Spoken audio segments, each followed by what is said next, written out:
In the little town of Tickerton, where time seemed to stand still, quite literally, the towering clock that loomed over the cobbled streets had a reputation all its own. With its hands perpetually stuck at 12:07 and its bell tolling at the most absurd hours, the clock tower was the heart and soul of local lore. People spoke of it in hushed tones, their faces a mix of reverence and disbelief, and they offered up prayers to various deities whenever it chimed. The townsfolk had come to accept the clock's bizarre behavior, chalking it up to the usual clock tower quirks. But when someone went missing, like the hapless prankster who'd recently vanished, conversations took a darker turn. The town gossip flew faster than a squirrel with a caffeine rush. "That tower is cursed," they would say, pointing nervously, and no one dared challenge that notion, lest they become the next headline in Tickerton's gossip column. Enter Sam Tucker, an underachieving journalist with dreams bigger than his bank account. Sam had recently returned to Tickerton after a series of laughable career failures in the city. Think coffee spills, misplaced articles, and the time he mistook a cat show for a fashion runway. His only ambition now was to dig up a story so juicy that it would launch him back into the limelight. And what better scoop than the town's infamous clock tower? "Tickerton's lost souls await," he declared dramatically as he packed his notepad and flashlight. The townsfolk chuckled, assuming it was just Sam being Sam again, their local joker with a penchant for theatrics. As he strolled through town, he couldn't help but comment on the sheer oddity of it all. "If the clock can keep me from being a broke journalist, I'm all in," he said to a passing farmer who shot him a bemused look. Sam's first stop was the library, a dusty old place that smelled of forgotten books and dreams deferred. There he found Miss Gwendolyn, the town librarian, who wore glasses thick enough to double as windows. She was busy shushing an ancient tome that seemed to whisper secrets of its own. "Ah, Sam. Back from your adventures in mediocrity, I see," she said, adjusting her glasses with a wry smile. "I'm here for a story, Gwendolyn," he replied, feigning seriousness. "I'm going to crack the case of the clock tower. People say it's cursed." "Cursed? Oh, my dear, it's not cursed. It's just misunderstood," she replied, her eyes twinkling. "But if you're looking for tales, you must know the legend of the clock tower. It tolls for the lost, you see." Sam leaned in, intrigued. "Lost how?" "Whenever it strikes at an odd hour, someone vanishes," she explained, her voice dropping to a conspiratorial whisper. "But don't listen to the townsfolk. They'll tell you it's the work of a vengeful clockmaker. Nonsense. It's merely a quaint little quirk of our dear clock." With a bemused nod, Sam listened to her recount tales of previous disappearances: the baker who vanished after a particularly bad bread baking contest, the town historian who inexplicably lost his way while researching the town's founding, and most recently, the prankster who had tried to unlock the clock tower's door after hours, only to disappear without a trace. "That's it," Sam exclaimed. "I'll investigate. The clock tower holds the key to my comeback."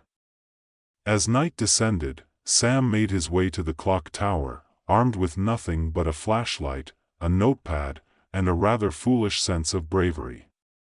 The tower loomed over him, its shadow stretching like a giant's hand ready to snatch him away. He chuckled nervously, recalling the stories he'd heard about the souls trapped inside. "Let's see what you've got, old girl," he muttered, pushing the heavy wooden door open with a creak that echoed ominously. Inside, the air was thick with dust and the scent of rusted metal. Sam's flashlight beam danced over the towering gears and intricate mechanisms, casting eerie shadows on the walls. It felt like stepping into an old horror movie, minus the screaming. He crept further inside, listening for any signs of life, or unlife, as it were. As he reached the main chamber, the clock struck midnight. The sound was deafening, and Sam stumbled back, nearly tripping over his own feet. It was then that he heard the whispers, "Help us." He froze, heart racing. What the? The sound was faint yet palpable, like a tickle on the back of his neck. "Who's there?" he called out, trying to sound brave, though his voice wavered. Suddenly, shapes began to emerge from the shadows, ghostly figures, shimmering and translucent, floating among the gears. Sam's mouth went dry. These were the missing townsfolk. They looked just as bewildered as he felt. "Welcome," one soul exclaimed, her voice cheerful despite her ghostly appearance. She had the air of a librarian, bustling with energy even in death. "You must be the new journalist. We've been waiting for someone to come help us." "Help you? How? What happened?" Sam stammered, eyes wide as he took a cautious step back. "The clock keeps us here, trapped between its gears," another spirit explained, a man in a ridiculous Hawaiian shirt. "We can't move on until the curse is broken." "Curse?" Sam echoed, feeling the weight of their gazes. "What curse?" "The curse of the clockmaker," they all chimed in unison, their voices overlapping in a cacophony of ghostly giggles. "He's been angry since they replaced his precious gears with cheaper parts." "Right, so, how do I break this curse?" Sam asked, realizing he had just stepped into the plot of a bad horror movie. "Find the items related to us," the librarian ghost said. "Only then can we be freed." "Items? Like a scavenger hunt?" Sam raised an eyebrow, amused despite himself. "Exactly. But hurry. The clock is unpredictable, and if you don't act quickly, you might become one of us," the Hawaiian-shirted man warned, pointing at the gears above. With a mix of excitement and dread, Sam agreed to help. The trapped souls were more lively than he expected, full of humor and bizarre quirks that made the haunting atmosphere feel strangely inviting. "Let's get started," he said, rallying the spirits. "What's first on the list?" The librarian ghost fluttered over to a dusty ledger, flipping through the pages until she landed on a familiar name, Billy the Baker. "First, we must retrieve Billy's prized rubber duck collection. It's hidden somewhere in town." "Rubber ducks? Really?" Sam laughed. "What kind of baker has a rubber duck collection?" "The best kind. And hurry. Time is ticking," she urged. With that, the odd crew set off, the souls floating beside him like a supernatural entourage. Their banter lightened the mood as they maneuvered through the town. The first stop was Billy's Bakery, a quaint little shop that still smelled of cinnamon rolls despite the bakery being long closed. "Billy was quite the character," said the librarian ghost. "He'd often tell people he was on the quack diet." "Very healthy." "Quack diet?" Sam chuckled as they scoured the shelves. The rubber ducks turned out to be hidden in a display case, each one uniquely decorated. As he collected them, he could almost hear Billy's laughter echoing through the bakery. Next on the list was a trophy belonging to the town historian, a man who had vanished while deep in research.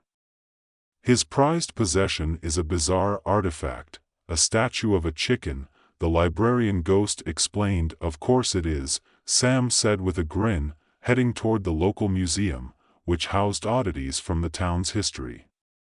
As they rummaged through dusty displays, Sam couldn't help but poke fun at the ridiculousness of it all. "Look! A chicken! Can you believe this is a town landmark?" he exclaimed, holding up the tacky statue. "Hey! Don't underestimate the power of the chicken," the Hawaiian ghost protested, feigning offense. With both items in hand, their final quest was to find a pair of mismatched socks belonging to the prankster who had tried to unlock the clock tower. The group arrived at the prankster's home, where they found his room decorated with a ridiculous array of prank paraphernalia, rubber chickens, fake spiders, and even a whoopee cushion strategically placed on a chair. "Now this is what I call a treasure trove," Sam said, laughing. "How does one even accumulate this much junk?" "We call it creativity," the prankster's ghost chimed in, appearing with a sly grin. "Now, the socks." After a thorough search and a few comedic mishaps, such as getting tangled in string and almost falling victim to a rubber spider, they finally found the socks hidden under a pile of prank supplies. They were indeed mismatched, one bright pink with yellow polka dots, the other a shocking green with purple stripes. Perfect. "Now we just need to return to the clock tower," Sam said, feeling a surge of accomplishment, but as they made their way back, the clock began to chime ominously. "We need to hurry," the librarian ghost urged. The clock senses were close. When they reached the clock tower, it was clear the urgency was palpable. The gears began to turn wildly, and the tower shook as if the spirits of the clockmaker and the trapped souls were battling for control. "Sam, you must place the items in the right order," the librarian ghost directed. "The first item represents joy, the second represents knowledge, and the third represents mischief." "Right. Joy, knowledge, mischief," Sam repeated, panting as he arranged the items on a pedestal in the center of the chamber. He could feel the weight of the clock pressing down, the gears grinding louder as he placed the last item. Suddenly, the clock struck 12 again, and a blinding light enveloped the room. The spirits swirled around him, laughter and cheers filling the air as they began to break free from the gears. "We're free! We're free!" they shouted in unison. As the last chime echoed, the clock struck a final time, and the trapped souls were released, each one vanishing into a radiant glow, leaving behind an air of joy and laughter. Sam felt a warmth wash over him, a sense of peace in the chaotic whirlwind. "Well, that was unexpected," he said, trying to catch his breath as he stared at the now silent clock. The clock's hands began to move for the first time in decades, ticking steadily toward 12:08. Sam chuckled, realizing the curse had finally been lifted, not just for the spirits, but for the town itself. In the days that followed, the town of Tickerton returned to normal, or as normal as it could be. The clock tower chimed regularly now, each toll a reminder of the stories held within its gears. Sam found himself back in the heart of the town, this time as its storyteller. He started a podcast called Ticking Tales, where he interviewed the townsfolk about their peculiar experiences and the oddities of Tickerton's history. The episodes were filled with laughter, bizarre anecdotes, and tales of ghosts who once haunted the clock tower. With each new story, Sam realized he had found his place in the town, a connection deeper than any career he'd pursued in the city.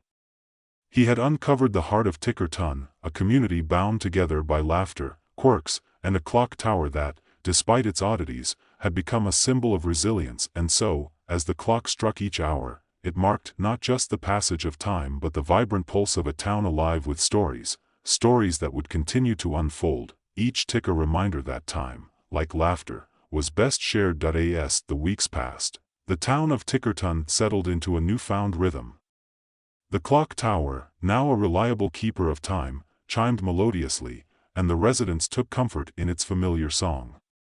Sam Tucker, once a self-proclaimed misfit journalist, was now the voice of the town, capturing its eccentricities through his podcast, Ticking Tales. Each episode featured colorful characters sharing their own stories, some heartfelt, others utterly ridiculous, and all peppered with laughter. Sam's favorite episode was the one featuring Old Man Jenkins, a grumpy but lovable character known for his dramatic tales about the Great Tickerton Pickle Heist of 1973. As he recounted the events, complete with sound effects and exaggerated gestures, Sam couldn't help but laugh. "I'll tell you, Sam, those pickles didn't stand a chance," Jenkins had declared, eyes twinkling with mischief. The episode was a hit, drawing listeners from all over and earning Sam a modest following. Yet, amid the laughter and storytelling, Sam found himself drawn to the clock tower, now more than just a backdrop to his newfound fame. The souls he had freed lingered in his thoughts. What had become of them? Did they find peace? He often returned to the tower, sometimes to sit on the steps with a cup of coffee, reflecting on the adventures he'd had and the friends he'd made. One rainy afternoon, as he lingered in the library to record a new episode, Miss Gwendolen approached him, her face lit with excitement. "Sam, you won't believe what I just uncovered." "More ghost stories," he teased, but his curiosity was piqued. "No, something even better." She pulled out a faded map from an old book. This belonged to the clockmaker. It's a treasure map that supposedly leads to the artifacts he used to create the clock. Treasure, huh? Sam's eyes sparkled. "You think there's actual treasure out there?" "Possibly. The map is quite detailed, but it's also vague. It mentions landmarks that don't seem to exist anymore. But if the clockmaker's artifacts are still out there, they could be incredible." Sam's mind raced with possibilities. "Think of the stories we could tell. We'd have the scoop of a lifetime." Gwendolen nodded, her enthusiasm infectious. "We should gather a team. This is not something you want to do alone. Besides, you'll need a historian to decipher the clues." Sam agreed, and within a day, they had enlisted the help of a few townsfolk. The ragtag crew consisted of Gwendolen, who would act as the brains of the operation, Billy the baker, who insisted on bringing his rubber duck collection for good luck, Old Man Jenkins, who had a penchant for adventure, and, of course, Sam, who was already imagining the podcast episodes this treasure hunt would inspire. The next Saturday, with the map in hand and spirits high, the group set off into the woods just outside Tickerton. The first landmark was described as the great oak tree where the whispers of the past linger. Gwendolen took the lead, her excitement palpable as she read aloud from the map. "Here it is," she declared, pointing to a massive oak with twisted branches that seemed to dance in the wind. "Let's see what the map says." Billy pulled out a thermos of hot cocoa, sharing it with everyone. "Nothing says adventure like cocoa," he said cheerfully, plopping a rubber duck on top of the thermos like a crown. As they gathered around the tree, Gwendolen pointed out a small engraving at its base. "This might be a clue." She brushed away the dirt to reveal a series of symbols that matched those on the map. "What do you think it means?" Sam asked, peering closer. "Let's see." "At the roots of the past, the keeper of time shall reveal the path," she read aloud. "The keeper of time? That's us. We have to dig at the roots." "Here goes nothing," Sam exclaimed, and they all began to dig. The anticipation was electric as they unearthed clumps of dirt and old roots. After several minutes of digging, Billy's shovel hit something hard. "I think I found something," he shouted. Everyone rushed to his side as he pulled out a small, ornate box, covered in intricate carvings that depicted clock gears and whimsical figures. It was beautifully crafted and felt surprisingly light. "What do you think is inside?" Jenkins wondered aloud, his eyes gleaming with mischief. "Only one way to find out," Sam said, gently opening the box. Inside lay a collection of delicate hourglass pendants, each one uniquely designed and shimmering in the dappled sunlight. "Wow," Gwendolen breathed, "these are stunning. They must be the clockmaker's personal treasures. Each one could tell a story of its own," Billy added, carefully picking one up.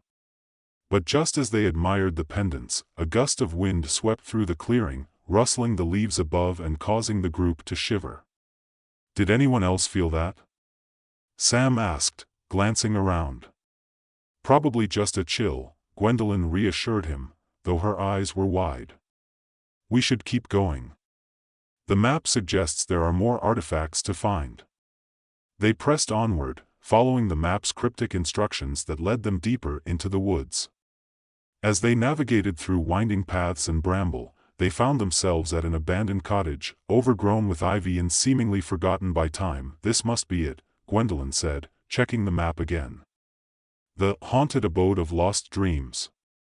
"Sounds delightful," Sam quipped, shaking his head. What do we do now? They approached the door, creaking ominously on its hinges. Let's check it out, Jenkins suggested, puffing up with bravado. What's the worst that could happen? Ghosts? The inside of the cottage was dimly lit by the afternoon sun filtering through the cracked windows. Dust motes danced in the air, and the smell of damp wood filled their nostrils. Old furniture lay strewn about, covered in white sheets like ghosts themselves, split up. Sam proposed, though he could feel the tension in the air. Or do we want to stay together? Let's stick together, Gwendolyn decided, but keep our eyes peeled for anything that might resemble a clue or artifact. They moved cautiously through the rooms, searching for anything out of the ordinary. In one corner, Billy discovered an old chest, its lock rusted and fragile. I bet there's something amazing inside, he exclaimed, trying to pry it open with a rubber duck. Maybe not that way, Sam chuckled. Let me see if I can find a tool. He rummaged through the dusty drawers, eventually finding an old crowbar that was likely a relic from another time. With a few decisive strikes, the chest creaked open, revealing an array of trinkets, rusty keys, faded photographs, and another beautifully crafted hourglass pendant, this one much larger than the others. This is incredible. Gwendolyn gasped. These must be the clockmaker's lost items. Suddenly, the air thickened, and a chill swept through the room, making the hairs on Sam's neck stand up. The temperature dropped sharply, and they could all see their breath. "Oh, I think we may have awoken something," Jenkins muttered nervously. Just then, a gust of wind rattled the windows, and a voice echoed through the room, low and menacing. "Who dares disturb my treasures?"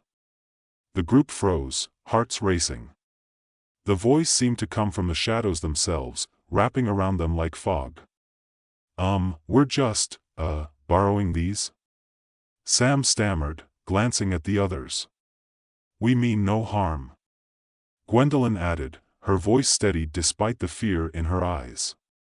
"We're here to honor the clockmaker's legacy, not steal from it." "Honor?" the voice echoed, filled with skepticism. "Do you understand what you meddle with?" "Yes," Sam blurted out, feeling a surge of courage. "We just want to learn about the clockmaker and his artifacts. We want to share his story." The shadows shifted, swirling like a dark cloud, and then they coalesced into the form of an imposing figure, a ghostly figure wearing a tattered cloak that appeared to be woven from the night sky itself. "I am the clockmaker, guardian of time and keeper of these artifacts," he said, his voice a deep rumble. "You tread upon sacred ground. Your creations have brought joy and laughter to the town," Sam said, stepping forward. "We just want to ensure your legacy lives on. Your clock tower is a symbol of our community." The clockmaker's form flickered, as if caught between worlds. "A symbol? Or a curse?" "Neither. It's both," Billy interjected, holding up one of the pendants. "We found these treasures. You wanted them honored, right? We want to tell your story." The clockmaker's spectral eyes narrowed as he assessed the group. "You would risk everything to know my past?" "Yes," they chorused, united in their determination. Slowly, the clockmaker's expression softened, and the shadows that surrounded him began to fade. "Very well. If you wish to honor me, you must understand the truth behind my creations and the burden I bore." With a wave of his hand, the room transformed. The worn walls shimmered and warped until they became transparent, revealing a vivid scene of the past, a bustling workshop filled with gears and pendulums, illuminated by soft candlelight. The clockmaker was hard at work, crafting the very clock that would become the heart of Tickerton. "Here, witness the creation of my masterpiece," he instructed. "But know that the hands of time do not only mark moments of joy. They can also trap souls who do not heed their lessons." The group watched in awe as scenes unfolded, showing the clockmaker's struggle to perfect his craft. They saw how he poured his heart and soul into every detail, but also how his obsession led to loneliness and bitterness. "I was once celebrated, loved by the town," the clockmaker continued, his voice echoing with sorrow. But in my quest for perfection, I became a prisoner of my own making. The clock's power was a gift, but also a curse. As the vision faded, Sam felt a deep sense of empathy for the clockmaker. "You wanted to be remembered," he said softly, "and we're here to help you do that." The clockmaker nodded slowly, the shadows around him beginning to dissipate. "Then you must carry my story. Share the truth of my legacy, and my artifacts will guide you." With that, the atmosphere lightened, and the ghostly figure began to shimmer and fade. "Remember, time is fleeting, but stories endure. Tell them well." The cottage returned to its dilapidated state, and the oppressive atmosphere lifted entirely. The group stood in silence, absorbing the profound experience they had just shared. "We need to get back and record this," Sam said, his mind racing with ideas for the next podcast episode. "This is going to be the story of a lifetime." As they exited the cottage, the weight of the adventure settled over them, but now it felt lighter, infused with purpose. They had not only uncovered artifacts but had also revived the spirit of the clockmaker, ensuring that his story would continue to be told. "Let's celebrate," Billy shouted, pulling out more hot cocoa from his thermos. "I think we've earned it." "Count me in," Jenkins replied, grinning. "I'll tell you about the Great Tomato Fight of '84 while we drink." The laughter echoed through the woods as they made their way back to town, eager to share their findings. The sun began to set, casting a warm glow over Tickerton, and the clock tower stood proudly in the distance, its hands now ticking steadily toward the future. Later that evening, in the cozy warmth of the library, Sam set up his recording equipment. He felt a wave of excitement wash over him as he looked at his friends gathered around. "Okay, everyone. This is going to be our best episode yet. Let's share the truth about the clockmaker, the treasure we found, and the magic of Tickerton." As he pressed record, the familiar sound of the clock tower chiming in the distance marked the beginning of a new chapter, not just for Sam, but for the entire town. Stories flowed like the hot cocoa they shared, and laughter filled the air, mingling with the promise of new adventures to come. With each tick of the clock, they knew they were honoring the past while embracing the present. And as the last echoes of their laughter faded into the night, it became clear that time, in all its mystery, was best celebrated with those who dared to tell the tales. And so, Tickerton thrived, the clock tower a steadfast guardian of stories and dreams, each chime a reminder that life, like time, is a tapestry woven with the threads of joy, laughter, and the shared adventures of a community united. The end.